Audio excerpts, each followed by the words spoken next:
저는 오늘 에레미야가 3장 19절로 26절에 있는 말씀을 가지고 낙심될 때 어떻게 반응하십니까? 이런 제목으로 하나님의 말씀을 증거하겠습니다. 우리는 코로나 팬데믹 상황에서 포스트 코로나라는 말을 하면서 과연 코로나 이전의 삶으로 돌아갈 수 있을까라는 말들을 많이 합니다.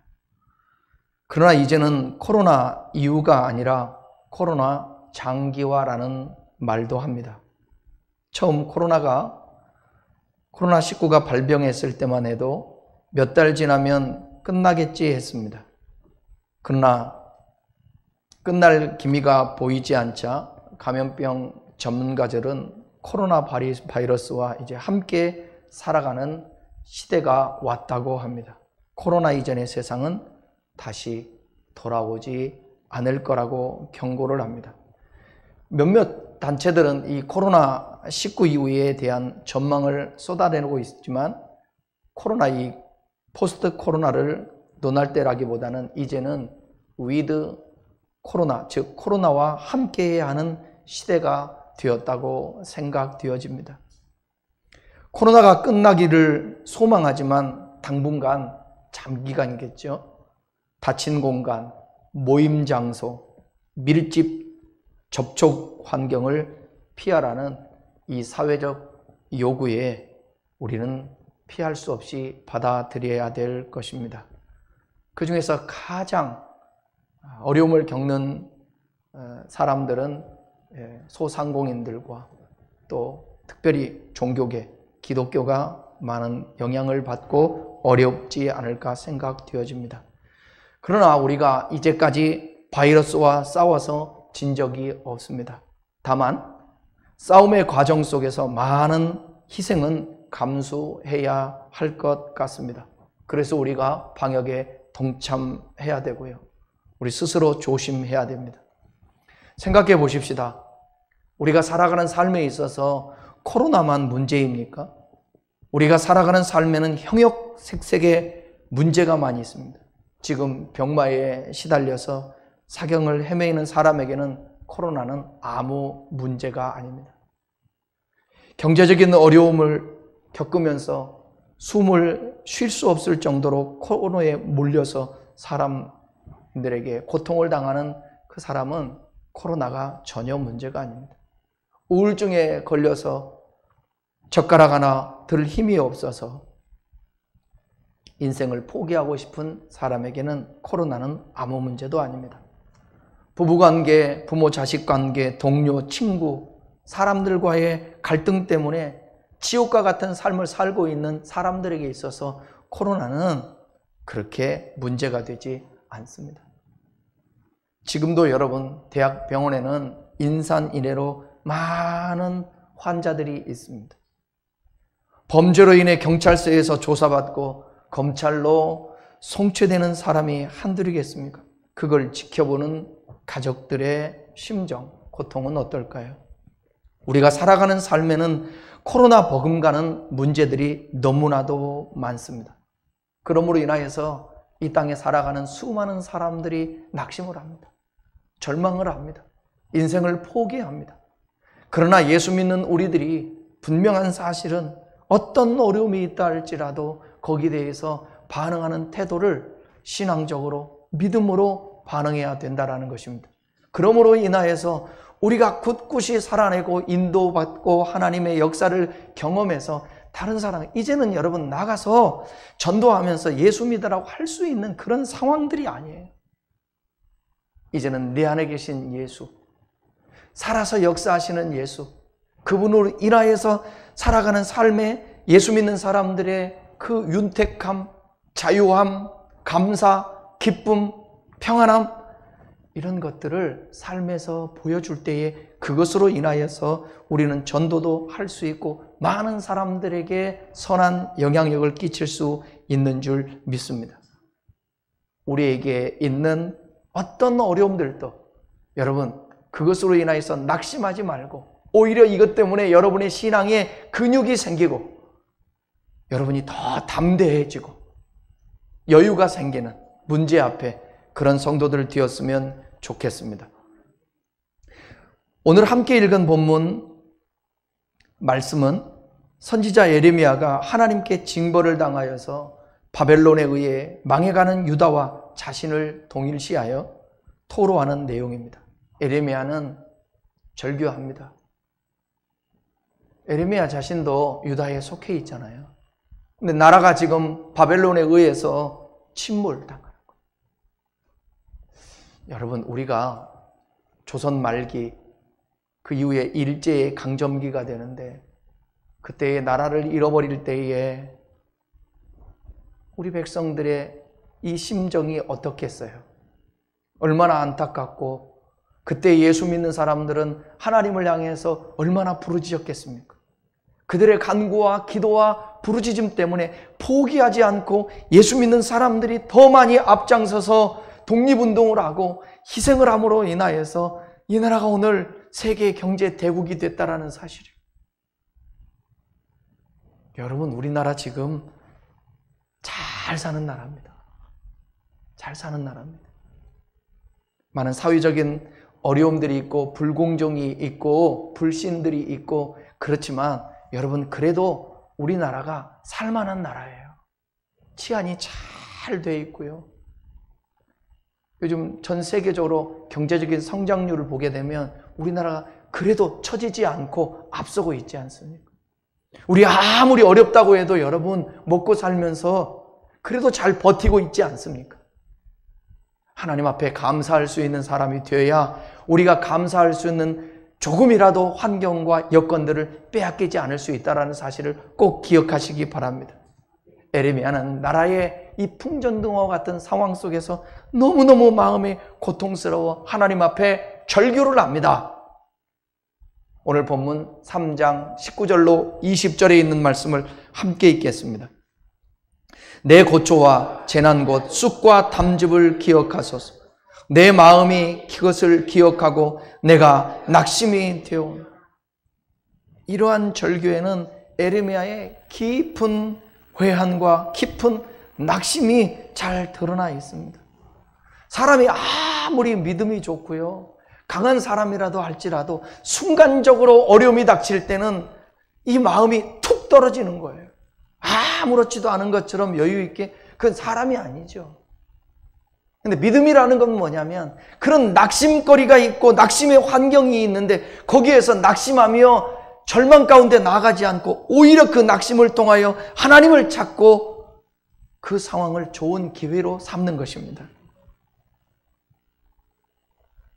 유다가 멸망하는 상황, 그것을 지켜보는 이 예레미야의 이 상황, 아픔.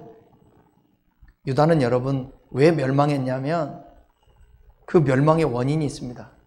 한마디로 얘기하면 하나님의 말씀을 떠났기 때문입니다. 예레미야는 크게 두 가지 문제를 지적했습니다. 우선 우상 숭배입니다. 근데요, 여기 잘 들어보셔야 돼요. 공식적으로 하나님을 떠난 것은 아니지만 그럼에도 불구하고 우상을 겸하여 섬기는 이중적 신앙의 태도가 하나님의 진노를 자초했다라는 것입니다.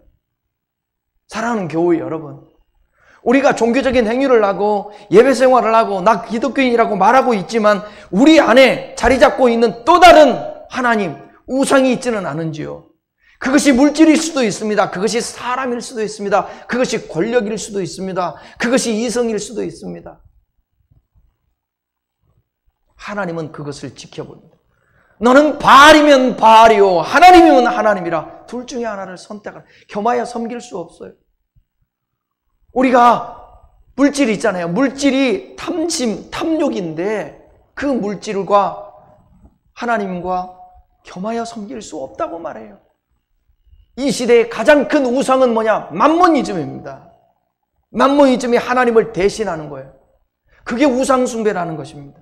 이스라엘 백성들에게도 성전에 가서 제사를 지내고 나는 하나님을 섬기는 선민이야, 그렇게 고백하면서도 그들 안에는 우상이 있었다라는 것입니다.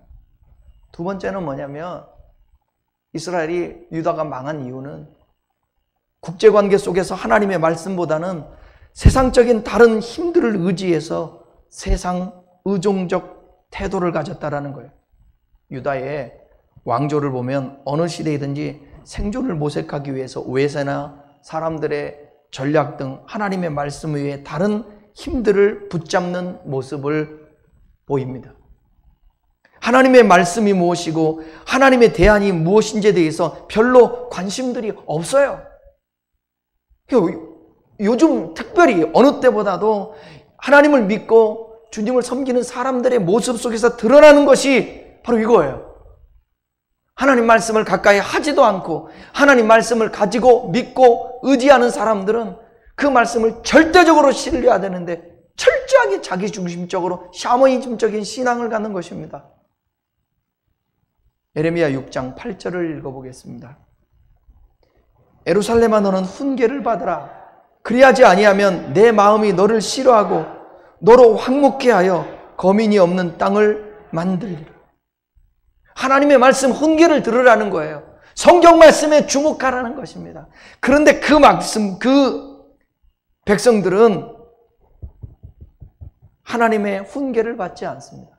그러므로 인하여서 그들이 황폐케 된다라는 거예요. 그들이 거민이 없는 땅을 만들게 됐다라는 거예요. 쉽게 얘기하면 망한다라는 것입니다. 나라를 빼앗기게 된다라는 것입니다.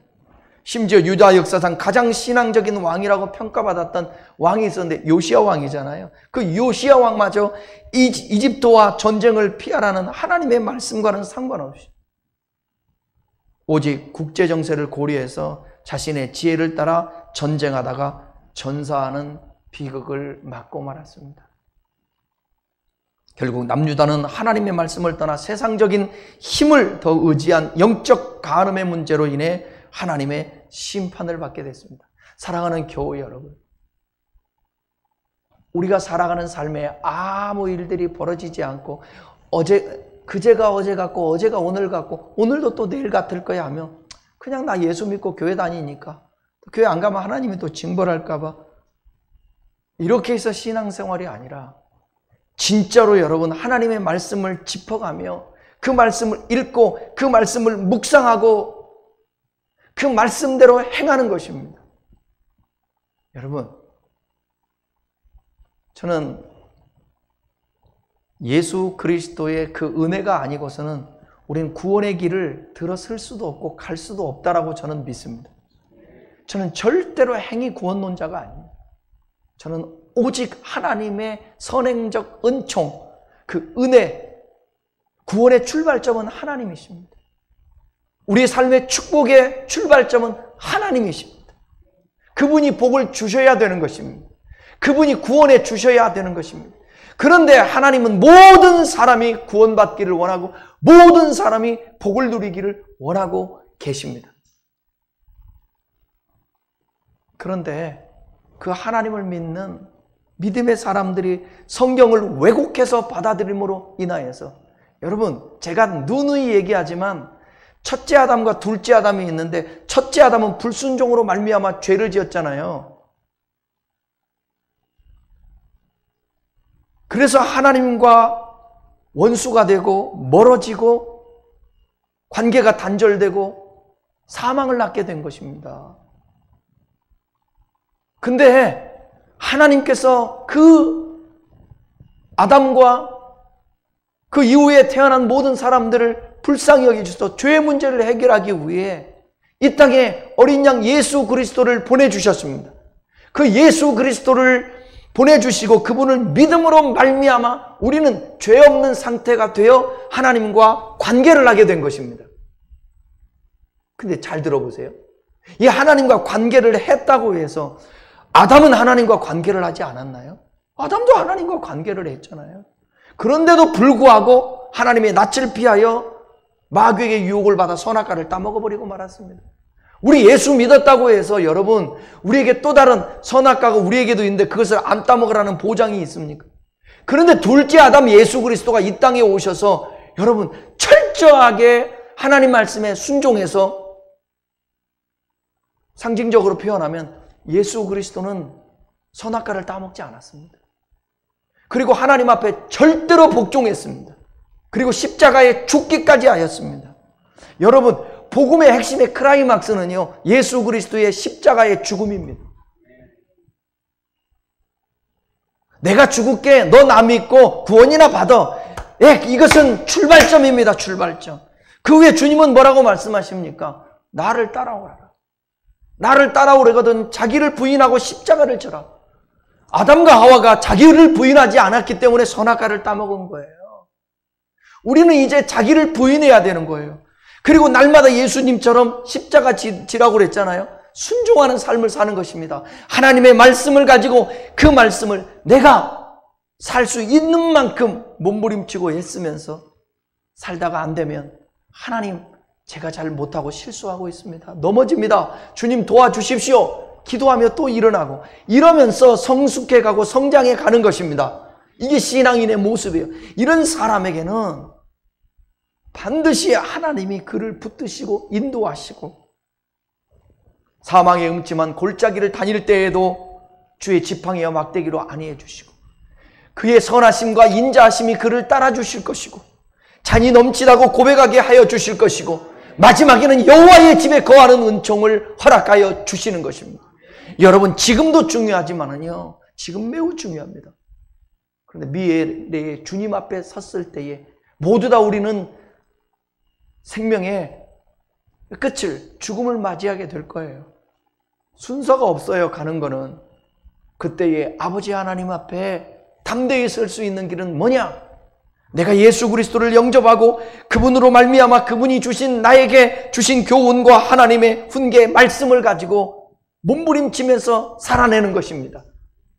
이게 영적 전투예요. 여기서 승리하고자 오늘도 이 자리에 나와 있고 또 예배하고 있지 않습니까?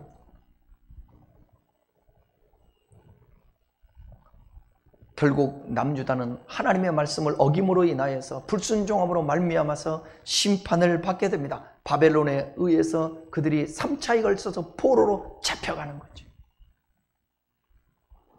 에레미야는 이런 상황 속에서 여호와를 향하여 극한 고통에 처한 낙심될 때에 그는 어떻게 반응했냐면 하나님 앞에 자신을 기억해 달라고 호소합니다. 여러분, 어려운 일, 낙심일, 그럴 상황이 있을 때에 꼭 기억할 것이 있습니다. 하나님, 나를 기억해 주십시오. 나를 기억해 달라는 거예요. 교우 여러분, 우리에게도 에레미야와 같은 자세가 필요합니다. 우리에게 무슨 일이 일어나든지 문제를 하나님께 가지고 나가는 그런 준비가 되어 있어야 하는 것입니다. 평상시에 하나님을 찾고 하나님과 관계하고 기도의 삶을 살고 예배의 삶을 살았을 때에 내가 어떤 어려움을 당했을 때에 곧바로 하나님 앞에 나아갈 수 있는 담대함이 주어지게 되는 것이에요. 에레미야는 그런 사람이었거든. 우리에게 무슨 일이 일어나든지 문제를 가지고 하나님 앞에 나아갈 수 있기를 바랍니다. 먼저 하나님입니다. 사람이 아닙니다. 병원, 인간적인 수단, 방법 이전에 하나님 앞에 호소해야 됩니다. 근데 우리는 문제가 터지면 사람부터 찾아요. 인간적인 방법을 동원하려고 그래요. 아니요. 일을 터지면 그때에 곧바로 주님을 부르십시오. 에레미야가 그랬다라는 거예요. 여기 읽었던 말씀 중에 쑥이라는 단어와 담즙이라는 표현이 나오는데 쑥은 3장 15절에서 담즙은 5절에서 고통으로 번역된 단어와 동일합니다. 그러니까 에레미야와 동족 유다가 지금 경험하는 그 고초와 재난의 이미지를 보다 생생하게 전달하기 위해서 은유적으로 쑥과 담즙이라고 표현하고 있는 거예요. 여러분, 어렸을 때 우리 아버지가 뭐 일하시다가든지 뭘 하다가 몸에 담이 오잖아요. 그리고 결리고 그러잖아요. 그러면 제가 알고 있는 상식으로는 여러분, 우리가 일상생활 속에서 그 보고 먹는 동물 중에 제일 쓴 쓸개가 무슨 쓸개인 줄 아십니까? 돼지 쓸개입니다. 돼지 쓸개가. 그래서 돼지를 잡고 나면 그 쓸개를 처마 밑에다가 이렇게 달아놔요. 그거를 너무 쓰니까 그냥 못 먹어서 뭐에 타서 먹죠? 소주에다 타서 먹어요. 소주에다가 타서. 그러면 효과가 있다라는 얘기를 들었어요. 너무너무 쓴 거예요. 하나님을 찾는 사람은 절망하거나 절대로 포기하는 사람이 아닙니다. 문제가 아니라 절망하거나 포기하는 것이 문제입니다. 예수 믿는 사람들에게도요, 암이 올 수 있고요. 예수 믿는 사람들에게도 사고가 당할 수 있고요. 예수 믿는 사람들에게도 죽음이 닥칠 수 있고요. 어떤 어려움도 있을 수 있어요. 예수 믿는다고 해서 교회 나온다고 해서 만사 오케이라고 생각하면 여러분 오산입니다. 그러나 중요한 것은 뭐냐면 거기에 반응하는 태도인 것이에요. 낙심할 때, 절망할 때 여러분 어떻게 반응하시겠습니까? 에레미야는 이 절망적 상황이 하나님의 개입으로 해결될 수 있다는 믿음과 소망을 가지고 있습니다. 여러분, 하나님이 우리의 삶에 개입하시면, 여러분의 사업과 직장에 개입하시면, 이 나라와 이 민족, 특별히 이 코로나 바이러스 가운데 하나님이 개입하시면 이거는 아무것도 아닌 거예요. 에레미야가 3장 21절로 23절을 한번 읽어보겠습니다. 이것을 내가 내 마음에 담아두었더니 그것이 오히려 나의 소망이 되었으면 여호와의 인자와 긍휼이 무궁하심으로 우리가 진멸되지 아니하미 이것들이 아침마다 새로우니 주의 성실하심이 크도소이다. 에레미야는 하나님의 백성을 진멸하지 않으실 여호와를 생각하며 소망을 갖습니다. 동족인 유다 백성들 그리고 예루살렘에 닥친 재앙과 고난을 자신이 겪는 것처럼 동일시하여 고백한 3장 1절부터 이 18절에 이어서 이제는 여호와 안에서 소망이 회복될 것을 고백하고 있습니다. 여러분의 인생이나 제 인생이나 이 땅에 살아가는 인생은 롤러코스터 같은 거예요. 내려갈 때가 있으면요 반드시 올라갈 때가 있어요. 근데 내려갔을 때 포기해버리면 올라가지 못해요. 에레미야는 쑥과 담즙처럼 이 쓴맛을 경험하고 있는 심판의 상황 속에서 그럼에도 불구하고 하나님을 향해서 소망합니다. 그 소망의 근거가 뭐냐? 첫 번째로는 하나님께서 인자와 긍휼이 무궁하시다라는 거예요. 에레미야는 하나님이 어떤 분이신지를 너무나도 잘 알았습니다. 에레미야가 3장 32절을 보십시다. 그가 비록 근심하게 하시나 그의 풍부한 인자하심에 따라 긍휼히 여기실 것이라. 아멘.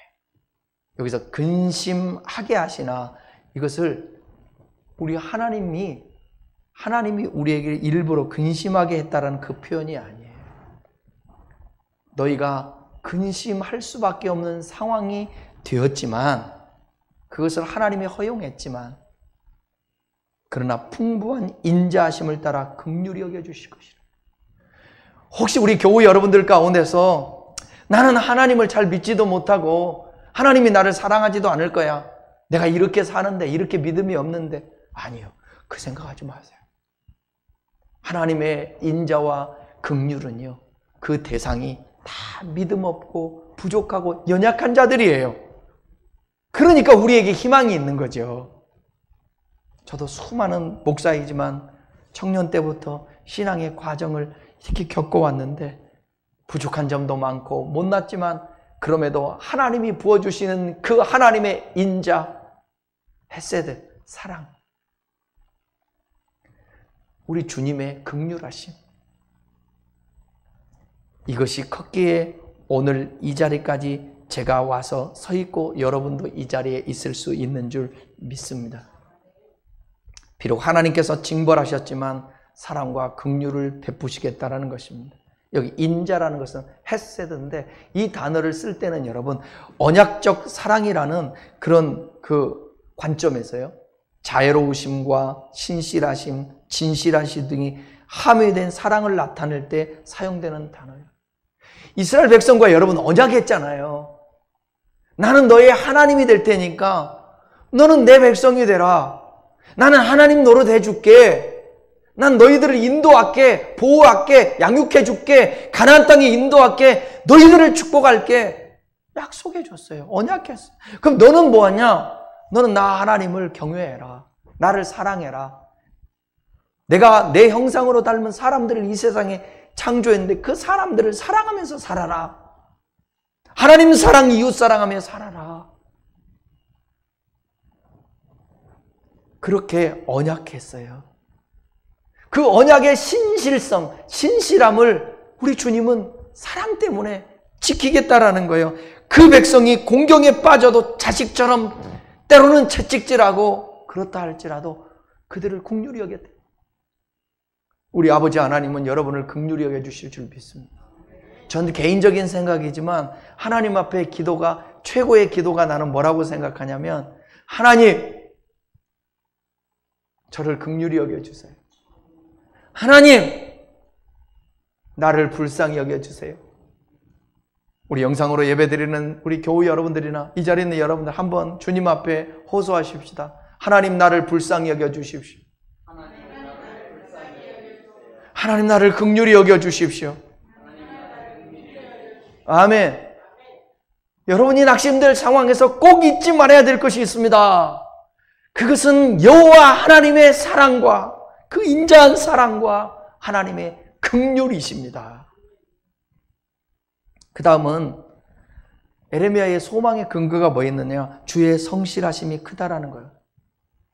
우리 읽었잖아요. 몇 절에서? 23절에서 읽었잖아요.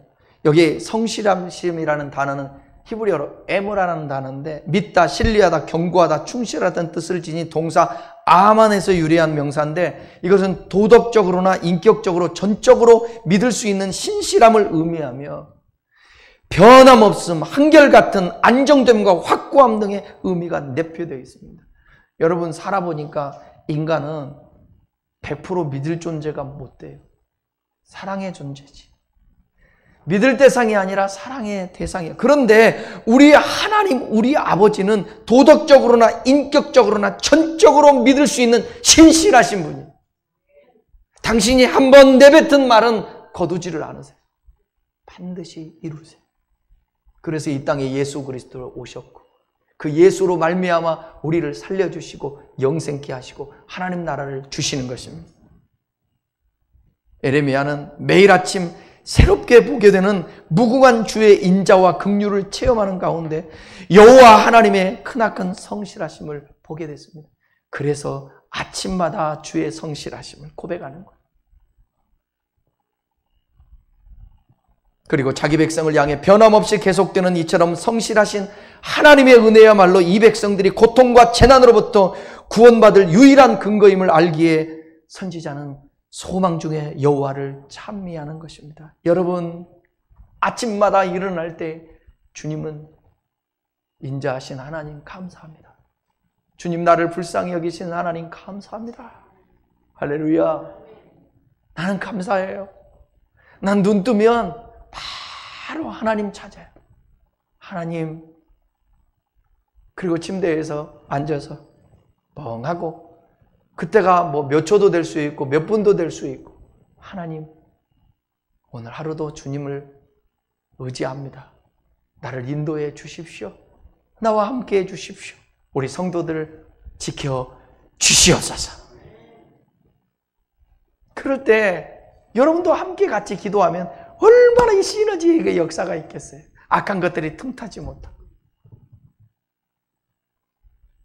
기도는 우리의 안식, 빛으로 인도하리.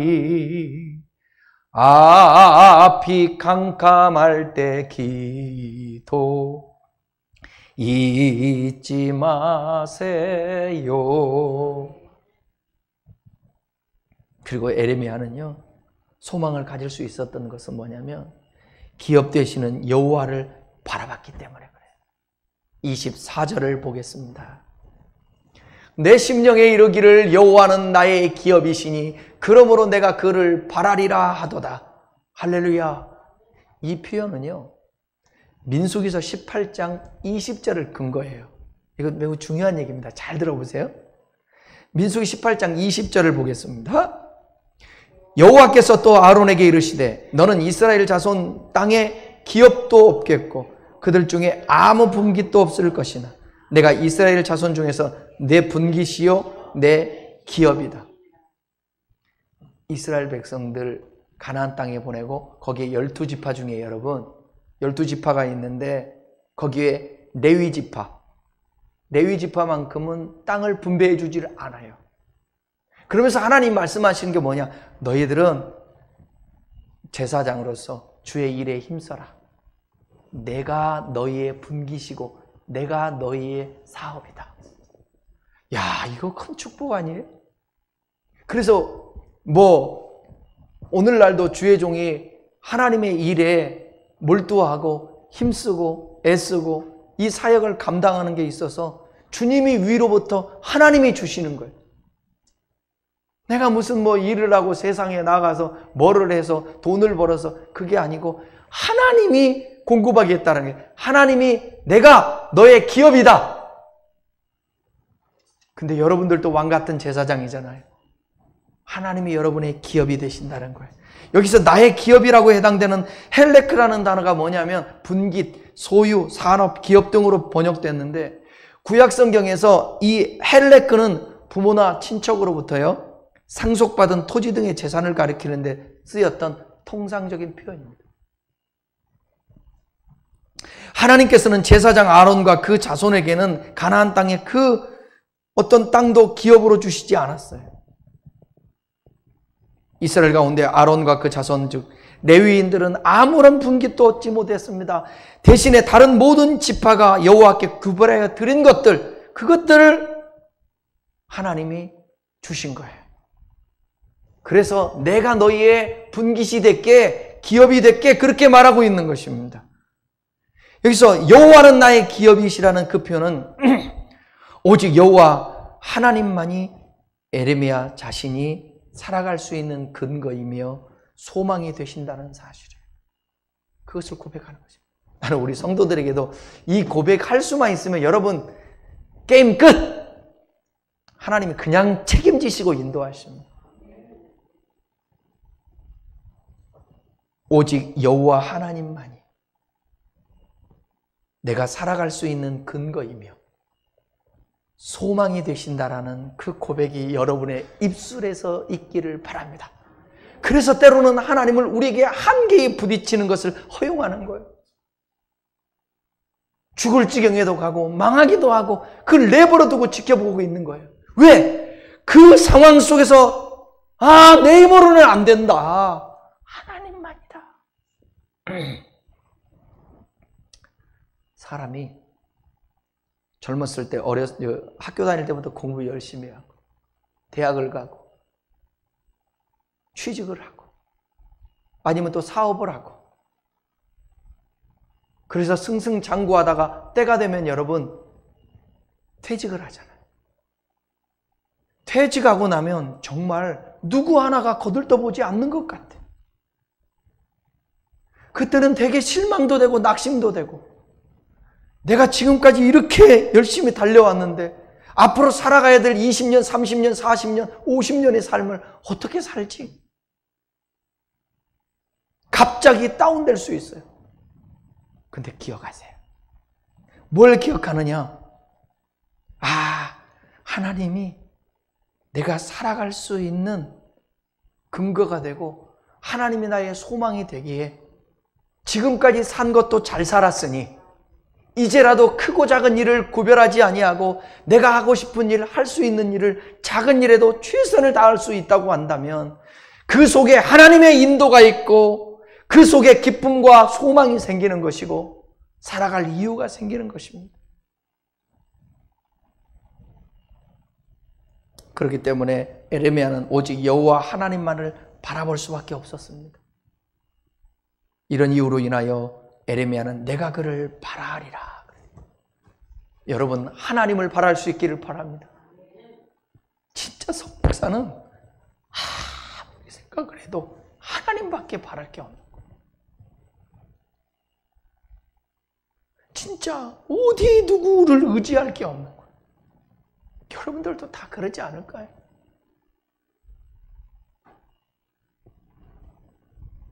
제가 며칠 전인가 카톡을 올릴 때에도 여러분 교회와 목사를 위해서 기도해달라고 그랬잖아요.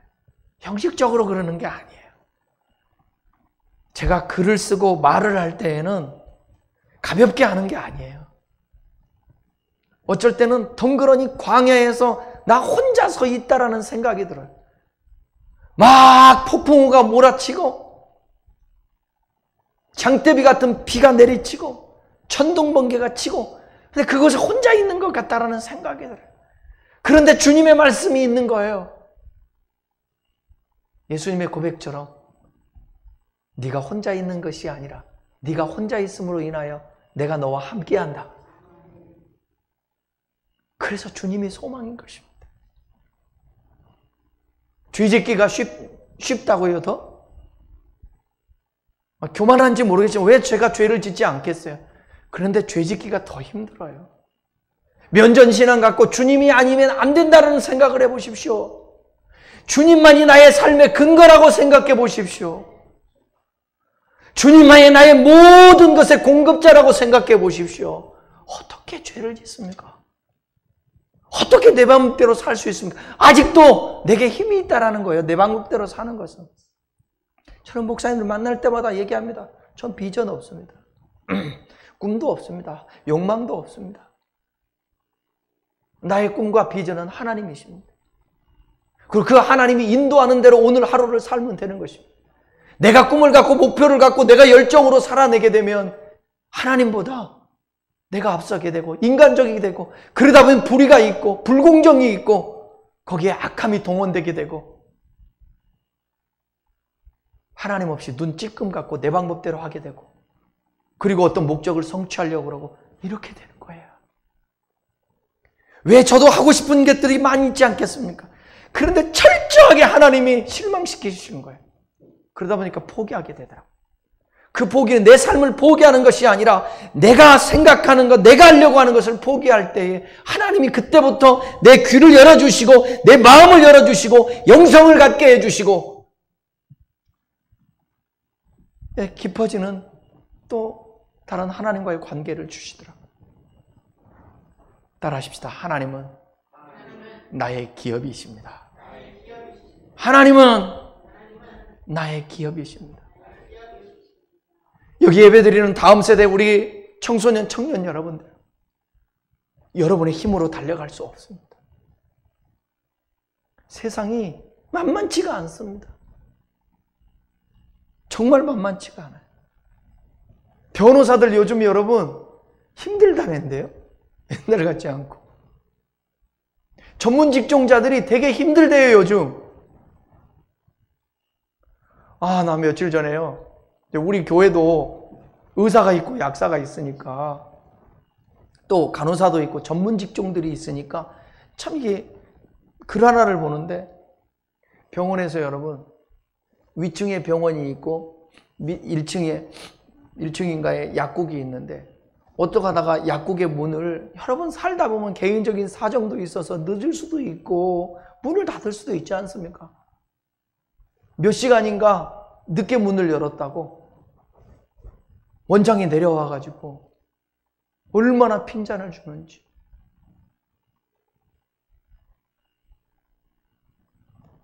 여러분, 약국은요, 병원에서 처방하는 거 그걸로 먹고 살잖아요.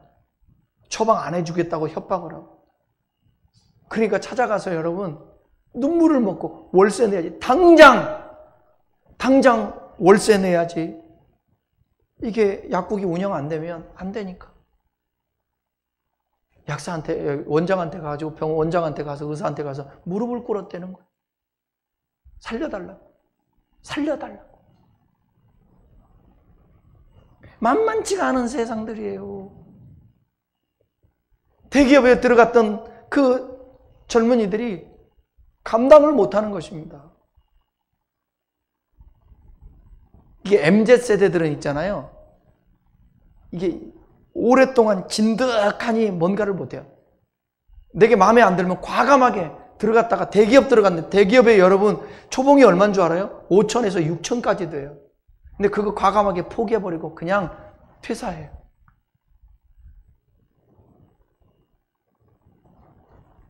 미래가 앞으로 AI 시대 때에 어떻게 될지 모르는 상황들이에요. 그런데 하나님 우리 아버지가 우리의 삶의 근거가 되시고 인도자가 되시고 기업이 되신다고 믿고 날마다 묵상하고 하나님 앞에 기도하며 주님 따라가면 그분이 우리에게 탄탄대로 시온의 대로를 열어주신다는 거예요. 아멘. 교회 여러분, 낙심될 때 에레미야는 잠잠히 기다리라고 말합니다. 25절 26절입니다. 기다리는 자에게는 구하는 영혼에게는 여호와는 선하시다. 사람이 여호와의 구원을 바라고 잠잠히 기다림이 좋도다. 환난과 고난 중에도 여호와가 그 얼굴을 가리시는 중에도 그의 구원을 소망하며 믿음을 가지고 기다리는 그 자들에게는 여호와는 마침내 선하시며 인자하신 분임을 드러내 주시는 것입니다. 드러내 주시는 거예요. 우리의 고백만 끝나는 것이 아니라 고백했는데 들으시고 하나님이 드러내 주시는 거예요. 실로 그와 같은 자들에게 여호와께서 구원의 능력을 베풀어 주시는 것입니다. 여기서 구원이라는 것은 뭐냐면 영혼의 구원도 구원이지만 건전해 준다라는 거예요. 어려운 상황에서. 에레미야는 여기서 선하시도다 그렇게 고백하잖아요. 이 선언하는 것은 유다에 대한 심판과 멸망이 결코 여호와께서 악하셔서 그런 것이 아님을 천명하고 있습니다.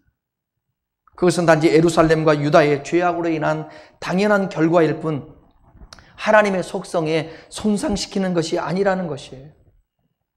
여러분, 어려운 일 당할 때 왜 내가 하나님을 믿는데 이런 일이 벌어질 수 있어? 그러면서 하나님의 속성에 대한 회의, 원망하면 안 된다는 거예요. 그것은 하나님의 책임이 아니에요. 하나님은 선하신 분이에요. 토부 선하신 분, 좋으신 하나님. 그분은 일부러 우리를 심판하지 않아요. 그 심판의 출발이 뭐냐? 바로 우리 자신들이에요. 그런 점에서 본문은 자신의 죄악을 회개하고 여호와의 신앙을 온전히 회복한다면 선하신 여호와께서 구원을 베푸실 것이라는 의미인 것입니다. 잠잠히 기다리라고 말씀하고 있는데 잠잠히 이 단어는 이 뚜담이라는 단어인데 조용히라는 거예요. 조용히. 여호와의 징벌에 대해서 원망하거나 불평의 말을 하지 말고 그의 선하심을 믿고 의지하며 인내할 것과 그가 참고 기다리라는 거예요. 불평하지 말라는 거예요. 조용하라는 게, 잠잠히 기다리라는 것은 불평하지 말라는 거예요. 원망하지 말고요, 들레지 말고요, 조용히 하나님의 역사를 기다릴 수 있기를 바랍니다. 인내하십시오. 인내. 참으세요. 참으세요. 참아야 돼요. 신앙은 참는 거예요. 그래야 약속을 받을 수 있어요. 로마서 8장 24절 25절 읽고 말씀을 정리해 가겠습니다. 우리가 소망으로 구원을 얻었음에 보이는 소망이 소망이 아니니 보는 것을 누가 바라리요? 만일 우리가 보지 못하는 것을 바라면 참음으로 기다릴지니. 우리가 보지 못하는 것들, 보이지 않는 것들, 미래에 어떤 되어질 우리가 소망하고 그 하나님의 역사를 보기를 원한다면 바라보면서 참고 기다리는 것입니다. 그래서 하박국 2장 3절에서는 이런 말씀도 하셨어요. 비록 더딜지라도 기다리라. 지체하지 않고 주님께서 행하실 것이다. 여러분, 낙심될 때 우리가 당하는 어려움은요, 절대로 하나님의 본심에서 일어난 일이 아닙니다. 에레미야 3장 오늘 보면 뒤쪽에서 나오는데 33절 한번 보겠습니다. 에레미야 3장 33절. 주께서 인생으로 고생하게 하시며 근심하게 하시면 본심이 아니시리라. 근데 왜 하나님 이런 일이 있습니까? 그건 여러분 스스로 해결해야 돼요. 주님 앞에 묻고 기도하고 인내하면서. 하나님의 본심이 아닙니다. 하나님의 본심은 우리를 사랑으로 양육해서 우리가 하나님의 은총 속에 복받으며 사는 거예요. 말씀 마치겠습니다. 우리 사랑하는 교우 여러분, 우리에게도 낙심될 일들이 많이 있습니다. 그럴 때에 어떻게 반응하시겠습니까? 하나님께 호소하십시오. 기도하라는 거예요. 하나님의 개입으로 해결될 수 있다는 믿음과 소망을 가지십시오. 하나님의 인자와 긍휼을 믿으십시오. 하나님의 성실하심을 믿으십시오. 그리고 하나님만이 나의 기업이라고 고백하십시오. 그리고 원망하거나 불평하지 말고 조용히 잠잠히 기다리십시오. 그러면 인내가 너에게 필요하면 하나님의 뜻을 행한 후에 하나님의 약속을 받게 된다는 것입니다. 오늘의 반응은 내일이 주어지게 되는 결과가 되는 것입니다. 그러므로 낙심될 때에 우리 모두 에레미야처럼 신앙으로 반응할 수 있어 여러분들에게 소망을 이루는, 그 바라는 대로 역사가 일어나는 주 안에서겠죠. 그 바람이, 그 축복이 있기를 주님의 이름으로 축원합니다. 기도하겠습니다.